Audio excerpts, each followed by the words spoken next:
심우정 검찰총장이 사의를 표명했습니다. 심 총장은 결론을 정해놓고 추진하면 부작용이 따를 수 있다며 검찰개혁의 우려를 표명했는데요. 심 총장을 비롯한 검찰 고위 간부들이 잇따라 사의를 밝힌 가운데 새 정부 첫 검찰 인사가 단행됐습니다. 먼저 권준수 기자입니다. 심우정 검찰총장이 취임 9개월여 만에 전격 사의를 표명했습니다. 새 정부에서 검찰 개혁을 이끌 법무부 장관과 민정수석 인선이 마무리된 데 따른 결정으로 풀이됩니다. 그동안 여권으로부터 사퇴 압박을 받아온 심 총장은 무거운 책무를 내려놓겠다면서 여러 상황을 고려했을 때 지금 직을 내려놓는 것이 마지막 책임을 다하는 것이라 판단했다고 밝혔습니다.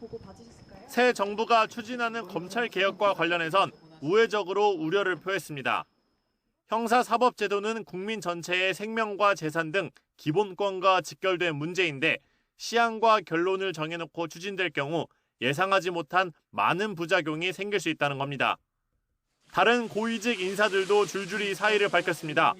이진동 대검찰청 차장검사뿐만 아니라 일선에 있던 양석조 서울 동부지검장과 신흥석 서울 남부지검장 등도 사직서를 제출했습니다. 양 동부지검장은 검찰 내부망에 수사 없는 기소는 공소권 남용, 기소 없는 수사는 표적 수사로 이어질 위험이 있다는 글을 남기기도 했습니다. 검찰 고위 간부 인사는 속전속결로 단행됐습니다. 검찰 2인자 대검찰청 차장검사는 노만석 대검 마약조직범죄부장이, 법무부 검찰국장은 성상원 대전지검 검사장이 맡게 됐습니다. 전국 최대 규모 검찰청인 서울중앙지검의 수장에는 정진우 서울북부지검장이 임명됐고, 검찰 조직에 비판의 목소리를 내왔던 이문정 대전지검 중경단 부장은 검사장으로 승진해 서울 동부지검을 이끌어 나갈 예정입니다. YTN 권준수입니다. 정성호 법무부 장관 후보자가 첫 출근 일성으로 다시금 검찰 개혁을 언급했습니다. 수사와 기소 분리에 국민적인 공감대가 이미 만들어져 있다며 고강도 개혁을 예고했습니다. 신귀혜 기자입니다. 첫 출근길에 오른 정성호 법무부 장관 후보자의 일성은 역시나 검찰개혁이었습니다. 국민 눈높이에 맞는 검찰개혁을 신중하고 차분하게 고민하고 준비하겠다고 밝혔습니다. 검찰 조직의 해체라는 표현은 적절하지 않다면서도 구체적인 표현으로 강한 의지를 드러냈습니다. 수사와 기소의 분리, 또 검찰에 집중된 권한의 재배분, 또 이런 문제에 관련해서는 어느 정도 국민적 공감대가 있다고 생각하고 있습니다. 그래서 민주당은 검찰청을 폐지하고 수사 기능은 중대범죄수사청에, 기소 기능은 공소청에 맡기는 이른바 검찰개혁 4법을 발의한 상태인데, 정 후보자는 신속 처리 주장에 대해 조심스러운 태도를 보이면서도 국회에서 충분히 논의될 것이란 입장을 전했습니다. 다만 검찰 내부 반발이 예상되지 않느냐는 질문에는 반발하는 검사 자체가 적을 거라고 강조했습니다. 이 시대의 변화에 따른 국민들의 요구사항을 검사들도 잘 알고 있기 때문에 정 후보자는 최근 검찰개혁의 구체적 계획과 관련해 이 대통령과의 교감은 없었다고 밝혔습니다. 하지만 이 대통령도 대선 당시 수사, 기소, 분리 등을 내세웠던 만큼 장관 임기를 시작하면 강도 높은 개혁에 착수할 거로 보입니다. YTN 신기혜입니다. 이재명 대통령이 국무위원들에게 선출 권력인 국회를 최대한 존중해달라고 당부했습니다. 이 대통령은 어제 용산 대통령실에서 열린 국무회의에서 이 나라의 모든 권력은 국민으로부터 나오고 국민 주권은 선출된 권력에 의해 발현된다며 이같이 밝혔습니다. 또 선출 권력으로부터 다시 임명 권력이 주어지고 임명 권력의 정당성이 부여된다고 덧붙였습니다. 이 대통령은 이어 국회는 국민으로부터 직접 권력을 위임받은 기관이라며 개인적으로 좋든 나쁘든 그런 건 중요하지 않고 국가의 기본적 질서에 관한 문제이므로 최대한 국회를 존중해달라고 거듭 요청했습니다. 이재명 대통령은 또 어제 국무회의에서 투자 수요의 부동산 쏠림 현상을 해소하겠다는 의지를 거듭 내비쳤습니다. 주택이 투자와 투기 수단이 돼서 주거 불안정이 초래되고 있다며 해법 가운데 하나로 주식시장 활성화를 제시했습니다. 강진원 기자입니다. 이재명 대통령이 최근 서울을 중심으로 나타난 집값 급등과 관련해 공개 발언을 내놨습니다. 주택과 부동산 문제 때문에 혼선과 혼란이 있었다고 밝힌 겁니다. 지난달 27일 역대급 대출 규제로 평가받는 첫 부동산 대책이 발표된 이후 처음 나온 언급입니다. 이 대통령은 주거 불안정의 주요 원인으로 투자 수요의 부동산 쏠림 현상을 꼽았습니다. 자꾸 이 주택이 투자 수단 또는 투기 수단이 되면서 주거 불안정을 또 초래해 왔습니다. 국내 투자 수단이 주택이나 부동산으로 한정돼 시중 유동자금이 과도하게 몰린다는 취지입니다. 황금성 낮은 부동산에 너무 많은 돈이 묶이면 내수와 투자에도 악영향을 미친다고 보고 주식시장 활성화에 드라이브를 걸고 있습니다. 최근에 주식시장, 금융시장이 좀 정상화되면서 대체 투자 수단으로 조금씩 자리 잡아가는 것 같아요. 이 흐름을 잘 유지해야 되겠다는 생각이 듭니다. 정부와 여당이 주주 권리 강화 등을 담은 상법 개정안 처리에 속도를 내는 것도 같은 이유입니다. 이 대통령은 이와 함께 경기 북부 지역 미군 반환 공여지 처리 문제를 전향적으로 검토해 보고하라고 국방부에 지시했습니다. 대선 기간 이 대통령은 평화 경제특구 조성 등 접경지 개발과 지원을 약속한 적이 있습니다. 이 대통령이 투자 수단으로서 주식시장을 연일 강조하는 건 자금 선순환을 유도해 집값을 잡고 동시에 국내 기업 육성도 이끌겠다는 구상이 반영된 것으로 보입니다. YTN 강준원입니다. 이재명 대통령은 무함마드 빈 자이드 알 나하얀 아랍에미리트 대통령과 첫 통화를 하고 양국 간의 협력 방안을 논의했습니다. 강유정 대통령실 대변인은 서면 브리핑을 통해 이 대통령이 통화에서 새 정부 출범을 계기로 UAE와 특별 전략적 동반자 관계가 한층 강화되길 기대한다고 말했다고 전했습니다. 특히 양 정상은 인공지능과 첨단 기술, 국방, 방위산업, 원전 등 분야에서 협력을 강화하기로 뜻을 모았다고 강 대변인은 덧붙였습니다. 김민석 국무총리 후보자 인준을 두고 여야의 평행선은 계속되고 있습니다. 국민의힘은 용산 대통령실 앞으로 찾아가 지명 철회를 거듭 촉구했는데 민주당은 이를 대선 불복으로 규정하고 내일 단독 처리할 방침입니다. 박희재 기자입니다. 용산 대통령실 앞에서 의원총회를 연 국민의힘은 김민석 국무총리 후보자 지명 철회를 거듭 외쳤습니다. 철회하라! 철회하라! 철회하라! 김 후보자가 증빙 자료도 안 내고 민생 정책을 이끌 역량도 부족하다면서 대통령실에 항의 서한도 전달했습니다. 민주당이 타협은 없다며 전면전을 예고한 이튿날 야당은 용산을 찾아가 이재명 대통령으로 전선을 확대했습니다. 새털처럼 가볍고 오만한 김민석 국무총리 인준을 강행하는 그 순간 이재명 정부의 몰락이 시작된다는 것을 명심하기 바랍니다. 민주당은 이재명 정부 1기는 내란 종식의 실용 내각이라면서 목요일 본회의에서 김 후보자 인준안을 신속 처리하겠다고 강조했습니다. 야당의 반대는 새 정부 발목 잡기이자 대선 불복이라면서 법적 조치까지 예고했습니다. 국민의힘이 지금처럼 인준을 방해하면서 근거 없는 비방과 음해, 허위사실 유포를 멈추지 않는다면 이는 민형사상 책임을 묻겠다는 점도 분명히 해둡니다. 원내 167석을 가진 민주당과 법여권 정당 의석수를 고려하면 국민의힘 동의가 없어도 인준안은 단독 처리가 가능합니다. 우원식 국회의장은 목요일까지 합의해오라고 여야에 시간을 줬지만 평행선 대치 속에 접점을 찾기는 쉽지 않아 보입니다. YTN 박희재입니다. 국회 법제사법위원회는 오늘 오전 법안 소위를 열고 주주 충실 의무 강화 등을 주요 내용으로 하는 3법 개정안을 논의합니다. 여야 원내대표가 상법 개정안을 합의 처리하자는 데 뜻을 모은 만큼 여야는 소위 심사 과정에서 이견을 좁히기 위해 노력할 것으로 보입니다. 여당은 감사위원 분리선출 확대, 전자주주총회 도입, 감사 선임 시 대주주의 의결권을 3%로 제한하는 내용 등을 담은 법 개정을 추진하고 있습니다. 야당도 소액 주주를 보호하자는 쪽으로 선회했지만 기업 세제 혜택도 함께 논의하자는 입장입니다. 코스피가 어제 장중 3,130선을 찍고 52주 최고 기록을 나흘 만에 다시 갈아치우면서 상승 랠리를 이어갔습니다. 네, 앞서 전해드린 것처럼 국민의힘이 상법 개정안 입장을 선회하면서 시장의 기대감이 커진 가운데 저평가됐던 지주사들의 주가가 치솟았습니다. 박기환 기자입니다. 전날보다 0.58% 오른 3,089.64로 출발한 코스피는 시작부터 맹렬히 달렸습니다. 개장 35분 만에 3,130선을 넘기더니 11시가 지나 3,133.52까지 찍었습니다. 52주 최고 기록을 나흘 만에 다시 쓰면서 3년 9개월 만에 최고치를 기록했습니다. 하지만 오후 들어 상승분을 토해내더니 이내 3,089.65로 마감해 다시 출발선으로 돌아왔습니다. 주주 환원 대책이 담긴 상법 개정안 통과가 임박했다는 전망이 상승 흐름을 이끌었습니다. 여기에 국민의힘이 개정안 반대에서 전향적 검토로 입장을 뒤바꾸며 시장의 기대감이 불어올랐습니다.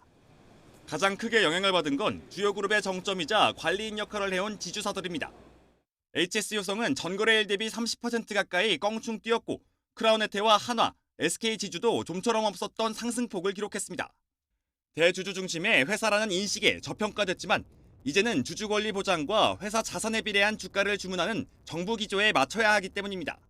PBR, 그러니까 주가 순자산 비율 기준으로 못해도 0.8배 또는 1배까지 올려야 된다라고 얘기를 하는데 정부 안 수준으로 맞추게 된다면 주가를 끌어오르는 게 가장 쉬운 방법이거든요.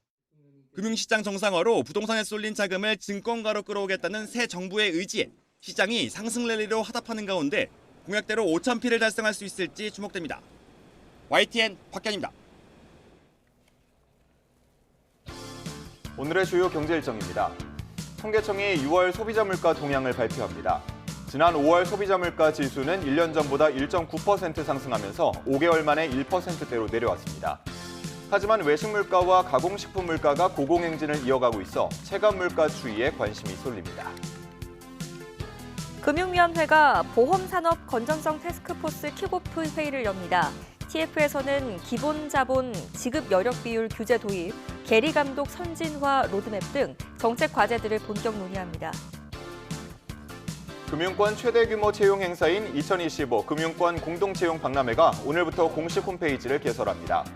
현장 박람회는 다음 달 20일부터 21일까지 이틀간 서울 동대문 디자인 플라자에서 은행과 증권, 보험과 카드, 금융공기업과 외국계 은행, 금융 IT, 핀테크 기업 등 77개 회사가 참가한 가운데 열립니다. 트럼프 미국 대통령이 오는 9일 상호관세 유예 마감 일자를 앞두고 상호관세 유예 연장을 생각하지 않고 있다고 밝혔습니다. 트럼프 대통령의 금리 인하 압박에 중앙은행인 연방준비제도의 제롬 파월 의장이 관세가 없었다면 금리를 더 인하했을 것이라고 응수했습니다. 뉴욕 연결해서 자세한 소식 들어봅니다. 이승윤 특파원, 트럼프 대통령이 또 상호관세와 관련해서 예측 불허의 언행을 이어갔다고요? 네, 그렇습니다. 트럼프 대통령은 상호관세 유예 기간 마감 시한인 7월 9일을 연장하는 걸 고려하지 않고 있다고 밝혔습니다. 트럼프 대통령은 플로리다 여행을 마치고 워싱턴으로 들어오는 이 에어포스원에서 기자들에게 이같이 말하면서 폭탄 발언을 내놨습니다. 또 우리는 일본과 거래해 왔는데 합의에 도달할 수 있을지 확실하지 않다며 회의적이라고 설명했습니다. 트럼프 대통령은 원래 24%의 상호관세율이 매겨져 있는 일본산 수입품에 대해 30%나 35% 혹은 우리가 정하는 어떤 숫자의 관세율을 부과할 수 있다고 시사했습니다. 이는 월가에서 탔고 트럼프는 언제나 발을 뺀다는 비아냥을 의식한 행보로도 풀이됩니다. 자, 이런 트럼프 대통령에 대해서 파월 의장이 반격에 나섰다고요? 네, 그렇습니다. 트럼프 미국 대통령이 미국의 중앙은행인 연방준비제도에 금리 인하를 연일 압박하는 가운데 제롬 파월 연준 의장이 트럼프의 관세가 금리 인하를 막고 있다고 응수했습니다. 파월 의장은 포르투갈 신트라에서 열린 유럽중앙은행 정책 포럼에서 트럼프 미국 행정부의 관세 정책이 아니었으면 이 기준금리가 현 수준보다 더 낮았을 것이라고 강조했습니다. 파월은 관세가 아니었으면 금리 인하를 더 많이 했을 것으로 보느냐는 질의에 그렇게 생각한다고 답했습니다. 이어 연준이 관세에 과민 반응을 한 건 아니라며 미국 경제가 견조한 상태를 유지하는 이상 기다리면서 관세의 영향을 지켜보는 게 신중한 자세라고 생각한다고 말했습니다. 직접 들어보시죠. We went on hold when we saw the size of the tariffs and essentially all inflation forecasts for the United States went up materially as a consequence of the tariffs. 파월 의장은 관세가 미국 경제에 미치는 영향이 아직은 가시화하지 않았다면서 관세가 인플레이션에 영향을 미치는 시기나 규모, 지속성은 매우 불확실하다고 설명했습니다. 다만 여름 동안 일부 수치들이 더 높은 수준을 보일 것으로 예상한다며 하지만 우리가 예상했던 것보다 더 높거나 낮을 수도 있고 더 늦거나 빠를 수도 있다고 내다봤습니다. 올해의 키워드라고 보통 회자되는 uncertainty, 정말 불확실성이 이 관세 영향에도 적용되는 셈입니다. 파월 의장은 트럼프 대통령의 공격에 대한 질문에 최대 고용과 물가 안정, 금융 안정성에만 100% 집중하고 있다고 밝혔습니다. 이에 크리스틴 라가르드 유럽중앙은행 총재와 이창용 한국은행 총재 등은 동의한다며 박수를 보냈습니다. 직접 들어보시죠. Maximum employment, price stability, financial stability. And that's what we focus on, 100%.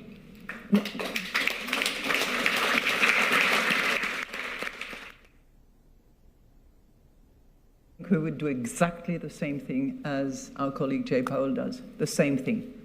Yeah. Right? Yes.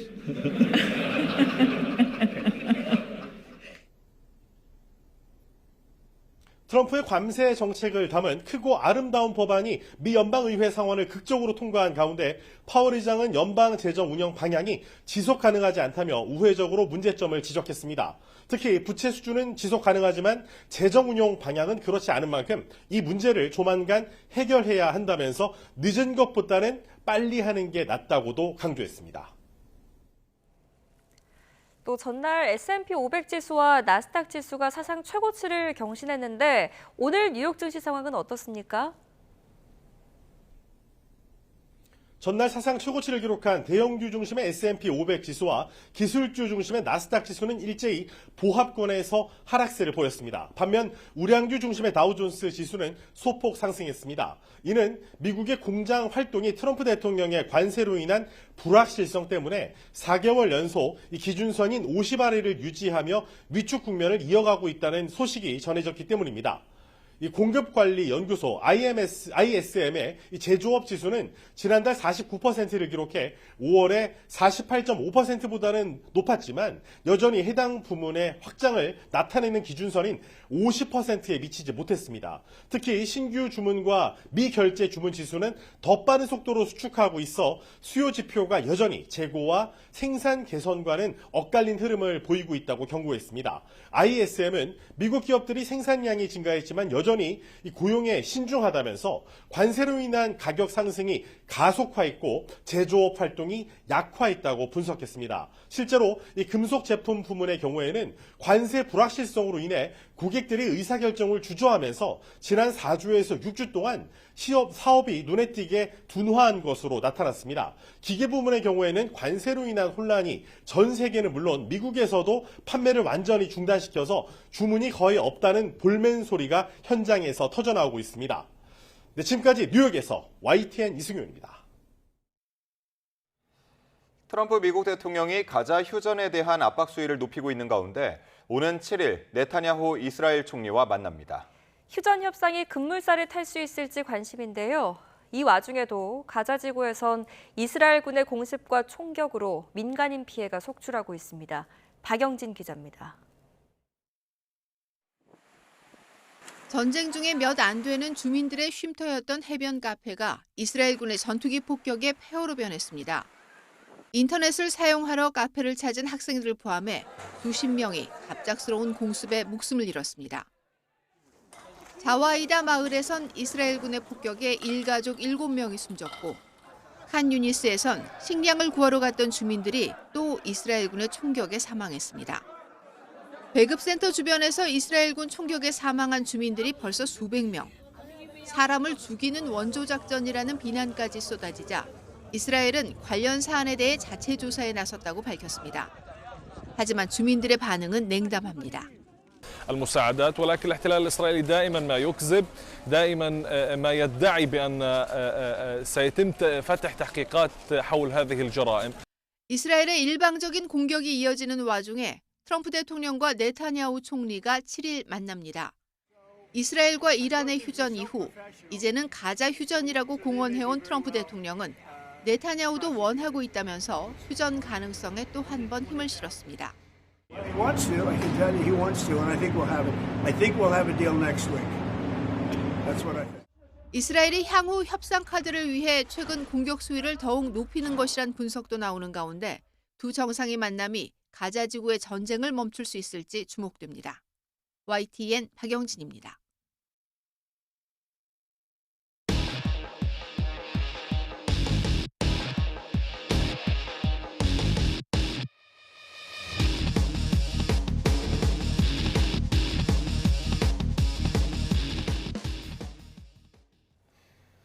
전국 곳곳에서 밤사이 최저기온이 25도 아래로 떨어지지 않는 열대야가 연일 나타나고 있습니다.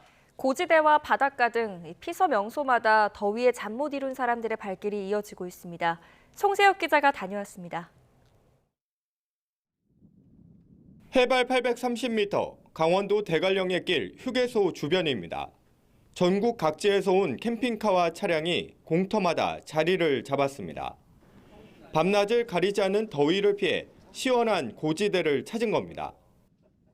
저녁 8시 이곳 대관령의 기온은 24도로 인접한 강릉보다 무려 9도나 낮습니다.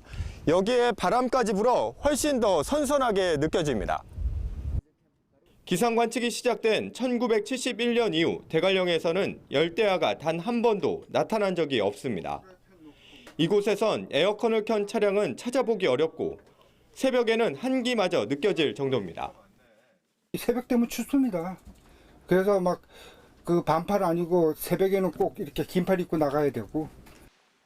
어둠이 내려앉은 강릉 경포 해수욕장. 해가 져도 좀처럼 식지 않는 열기에 잠 못 이룬 시민들이 하나둘 모여듭니다. 시원한 바닷물에 발을 담그자 그제야 숨통이 트이는 듯합니다. 강바람이 부는 하천 다리 위에는 돗자리를 펴고 앉아 더위를 식히는 모습도 눈에 띕니다. 밤잠을 너무 설치다 여기에 나오니까 너무나 시원하고 너무 좋네요. 앞으로 계속 나오고 싶습니다. 전국 곳곳에 열대야가 이어진 가운데 강릉은 밤사이 기온이 30도 아래로 떨어지지 않는 초열대야 수준의 더위가 나타나기도 했습니다. 기상청은 당분간 한낮에는 35도 안팎의 무더위가, 밤에는 열대야가 기승을 부릴 것으로 내다봤습니다. YTN 송세혁입니다. 경남 남해안에는 금어기가 끝나고 멸치잡이가 시작됐습니다. 어민들은 은빛 멸치가 그물에 가득하기를 기원하며 힘차게 조업을 시작했습니다. 희망찬 현장에 임형준 기자가 다녀왔습니다.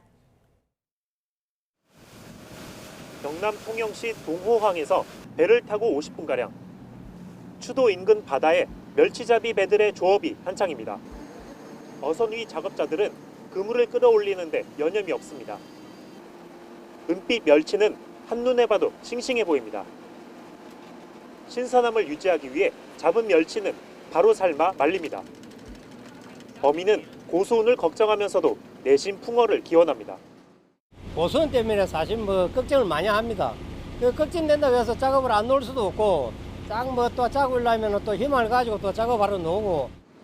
권연망 어선의 멸치잡이 금어기는 지난 4월부터 6월 조업을 시작하면서 올해 경매장 위판 목표는 지난해 983억 원보다 높은 1,000억 원입니다.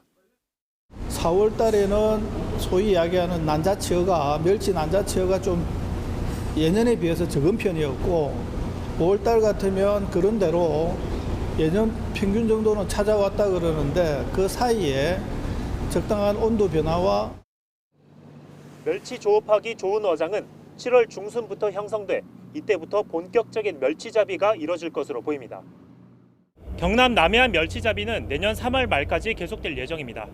YTN 임영준입니다.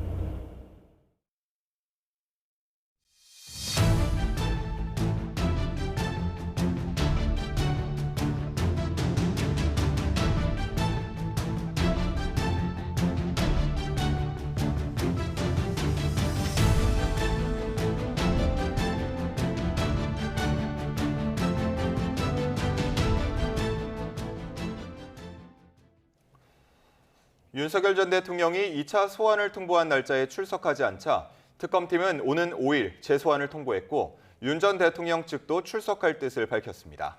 다만 출석 시간을 놓고는 또 한 번 양측이 신경전을 이어갔습니다. 우종훈 기자입니다. 조은석 내란 특검팀이 윤석열 전 대통령에게 2차 조사를 위해 토요일인 오는 5일 오전 9시에 다시 출석하라고 통지했습니다. 앞서 특검은 어제 오전 9시 윤 전 대통령에게 2차 소환을 요구했지만 전날 기일 변경을 요청한 윤 전 대통령은 모습을 드러내지 않았습니다. 특검은 이번이 마지막 출석 통지라면서 만약 이번에도 불응한다면 요건이 다 갖춰진 만큼 필요한 조치를 하겠다며 체포영장 청구를 시사했습니다. 윤 전 대통령 측은 특검에 7월 5일 이후로 출석일을 조정해달라고 요청했던 만큼 이번 소환에는 응할 예정이라고 밝혔습니다. 다만 통상 오전 조사는 10시부터 하는 게 관행인 만큼 시간을 1시간 늦춰달라고 요청했습니다. 하지만 특검팀은 윤 전 대통령 측 요구를 받아들이지 않기로 하고 앞서 전달한 시간에 나올 것을 다시 통지했습니다. 1차 조사 경과를 고려하면 조사할 게 많고 사회 일반의 업무 개시 시간을 고려했다는 이유입니다. 첫 소환 당시 윤 전 대통령의 외환죄 혐의에 대한 기초조사를 진행한 특검은 무인기 전문가인 국방과학연구소 관계자를 참고인으로 불렀습니다. 윤 전 대통령과 김용현 전 국방부 장관이 비상계엄의 명분을 쌓으려 북한에 무인기를 보내 공격이나 도발을 유도했다는 의혹과 관련해 심층적인 조사를 위한 준비 작업으로 풀이됩니다. 오는 5일 2차 조사가 성사된다면 여기에 더해 앞서 윤 전 대통령 측 거부로 중단된 체포방해 혐의에 대한 조사도 재개될 전망인데 특검은 경찰 총경이 계속 신문을 주도하겠다는 방침이라 양측의 입장 변화가 없는 상황에서 조사가 순탄하게 이루어질지 관심입니다. YTN 우종훈입니다. 민중기 김건희 특별검사팀과 이명현 최상병 특검팀이 오늘 오전 나란히 사무실 현판식을 열고 정식으로 수사를 개시합니다. 민 특검팀은 서울 종로구 KT 광화문 빌딩 웨스트 2층에서, 이 특검팀은 서울 서초구 서초 한샘 빌딩 입구에서 현판식을 진행합니다. 두 특검의 수사 개시는 지난달 12일 임명된 지 20일 만으로 특검법에 보장된 수사 준비 기간을 모두 채웠습니다. 최상병 순직 사건과 이를 둘러싼 외압, 은폐 의혹 등을 수사하는 이명현 특별검사팀은 공식 수사 개시 선언 첫날 임성근 해병대 전 사단장을 소환합니다. 이 특검팀은 오늘 오후 서울 서초구 사무실에 임 전 사단장을 출범 뒤 첫 조사자로 부를 예정입니다. 이 특검은 앞서 어제 대전 현충원을 참배한 뒤 기자들을 만나 최상병의 안타까운 죽음에 가장 밀접히 관련이 있는 사람이라서 제일 먼저 소환하게 됐다고 이유를 설명했습니다. 9명의 목숨을 앗아간 시청역 참사 일주기에 또 차량 돌진 사고가 발생했습니다. 승용차가 공원 벤치를 덮치면서 시민 한 명이 숨졌습니다.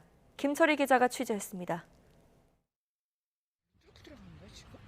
하얀색 SUV가 인도 옆 화단에 처박혔습니다.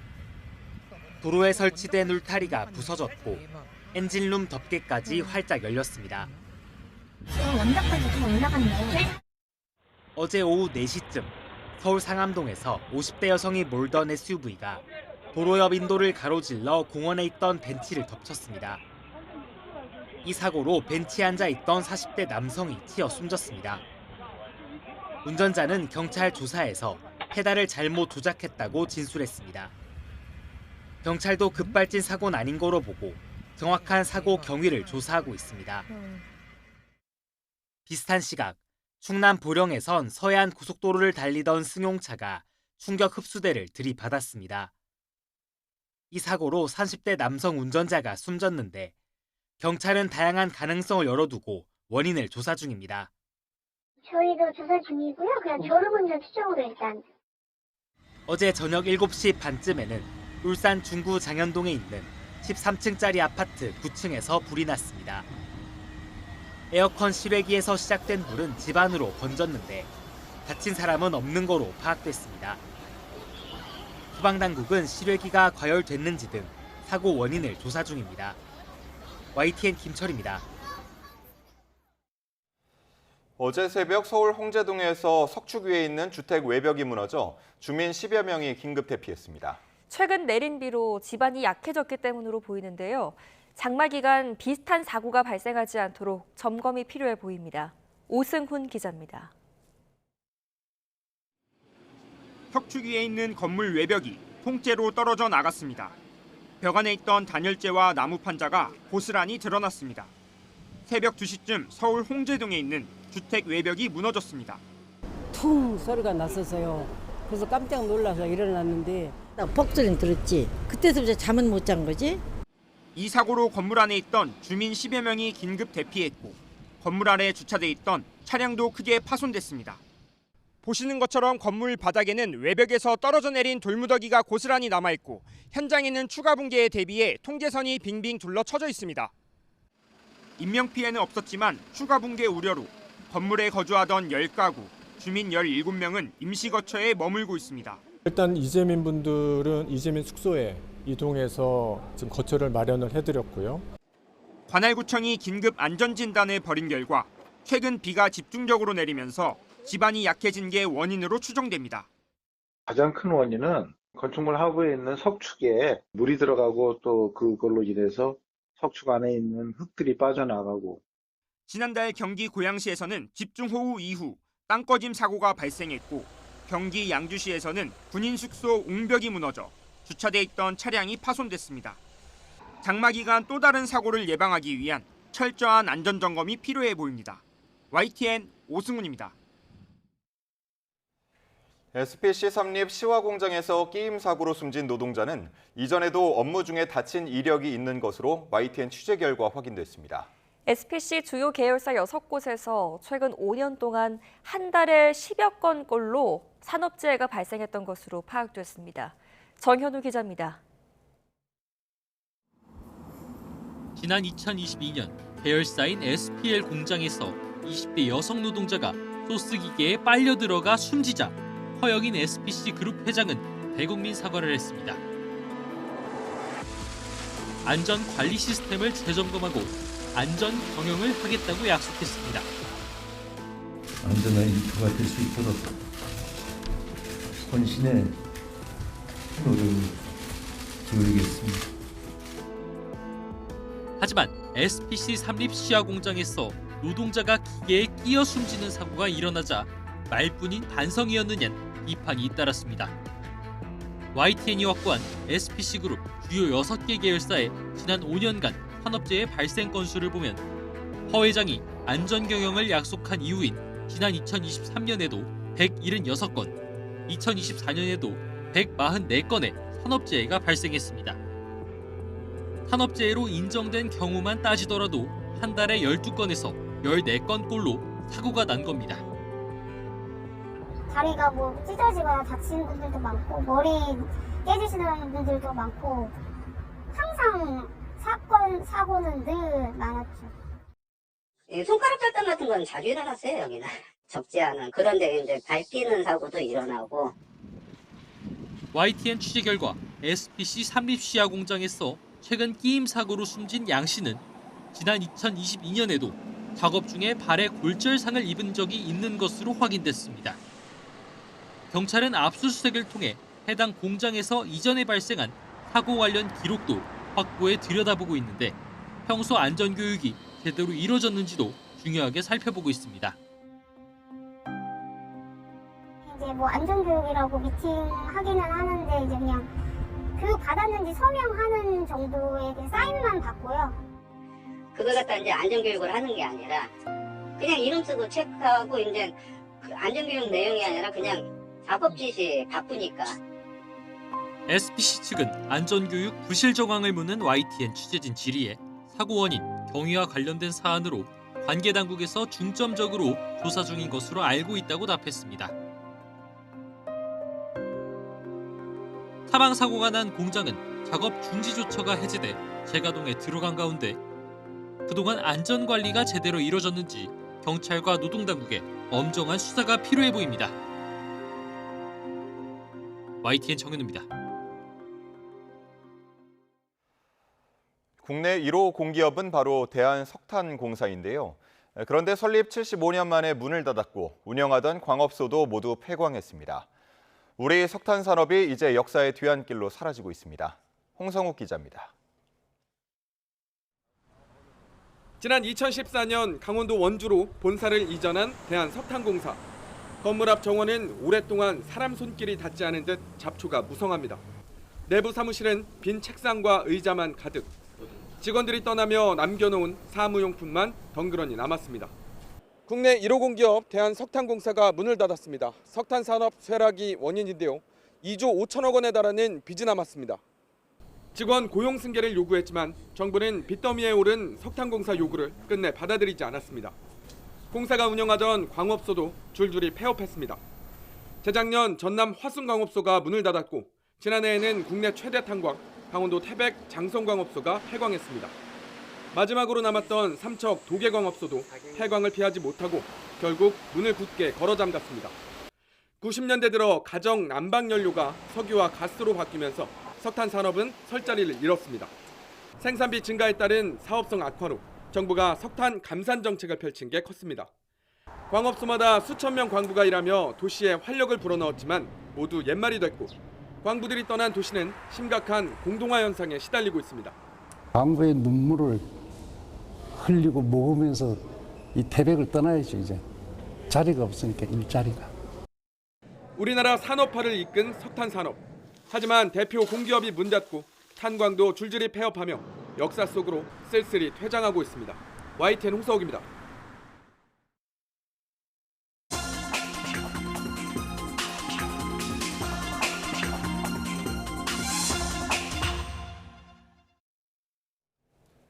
오늘의 글로벌 픽입니다. 고온건조한 고기압 열돔의 영향에 유럽이 초여름부터 기록적인 폭염에 시달리고 있습니다. 40도를 훌쩍 넘는 불볕더위에 산불과 열사병 사망자가 잇따랐고요. 대대적인 휴교령까지 내려졌습니다. 런던 조수연 특파원이 보도합니다. 마치 쓰나미가 덮치듯 거대한 구름 덩어리가 바다에서 해변 쪽으로 밀려옵니다. 포르투갈에서 47도에 이르는 무더위가 이어지면서 진귀한 기상현상이 나타난 겁니다. Não conseguia evoluir para o interior, portanto, e ficava sitiada e a rodar sobre ela mesma, né? E, portanto, formando rolo. 아프리카에서 형성된 고온 건조한 열돔이 북쪽으로 확장하며 유럽 곳곳이 6월 기준 역대 최고 기록을 경신했습니다. 40도까지 치솟은 그리스에서는 산불이 수십 건 발생했고 이탈리아와 스페인에서는 열사병으로 추정되는 사망 사례가 잇따르고 있습니다. 스페인 남부는 46도를 기록했고 통상 폭염을 피하는 지역인 바르셀로나도 100년을 넘은 관측 이래 가장 더운 6월을 보냈습니다.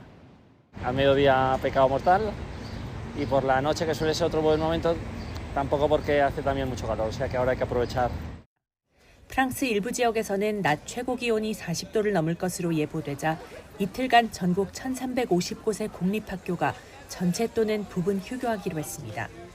메이저 테니스 대회 윈블던이 개막한 영국 런던의 올 잉글랜드 클럽은 기온이 29.7도로 140여 년의 역사에 개막일 기준 기온이 가장 높았습니다. 세계 기상기구는 폭염은 일시적 기상이변이 아닌 새로운 현실이라며 인류는 이와 함께 살아가는 법을 배워야 한다고 경고했습니다. 유럽을 덮친 폭염으로 지난달 30일에서 이달 3일까지 나흘간 4천 명이 넘는 사망자가 발생할 수 있다는 우려까지 나오고 있습니다. 런던에서 YTN 조수연입니다. 튀르키예에서 중동 지역 전쟁을 풍자하는 만화에 이슬람 선지자들을 그려넣은 혐의로 잡지사 관계자 4명이 구속됐습니다. 알리 엘리카야 튀르키예 내무장관은 경찰관들이 만화가 도안 페흘레반을 집에서 체포해 수갑을 채운 채 끌고 가는 영상을 현지 시간 30일 SNS에 공개했는데요. 그러면서 선지자 무함마드의 캐리커처를 그려 불화를 일으키려는 자들을 다시 한번 저주한다고 썼습니다. 영국에서 58년 전 여자 노인을 성폭행한 뒤 살해한 혐의로 기소된 92살 노인이 종신형을 선고받았습니다.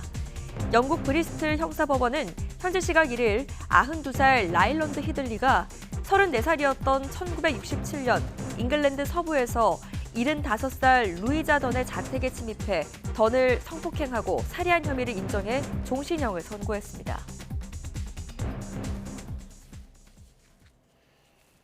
과학기술정보통신부는 지난해 정부 연구개발 R&D 예산 삭감 후폭풍 이후 올해 예산을 예년 수준으로 복원했다고 밝혔습니다. 그런데 그 내용을 들여다보면 삭감된 기초연구 항목은 그대로 두고 다른 특정 분야만 늘려 기초과학 육성에 대한 의지가 있는지 의문이 들고 있습니다. 이성규 기자입니다. 과학기술 육성을 위한 연구개발비가 지난해 대폭 삭감되며 과기정통부는 과학기술계의 거센 반발에 직면했습니다. 연구개발 예산은 지난 2023년 31조 3천억 원에서 지난해 26조 5천억 원으로 1년 만에 15% 이상 줄어들었습니다.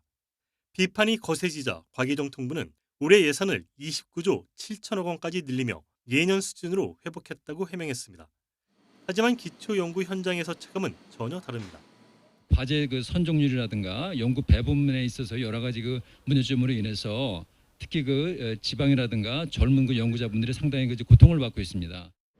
과기정통부가 예년 수준으로 복원했다는 정부의 연구개발 예산을 들여다보면 기초과학 연구의 기본인 1억 원 미만의 풀뿌리 연구과제 예산은 지난해에 이어 올해도 0원입니다.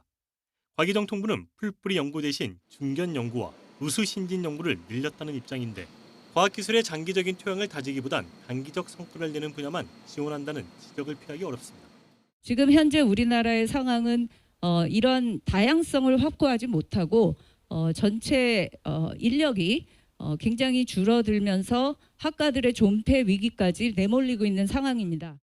반면 글로벌 연구협력 예산은 지난해 1조 8천억 원으로 전년보다 4배 가까이 폭발적으로 증가한 데 이어 올해도 4천억 원이 늘어난 2조 2천억 원으로 편성됐습니다.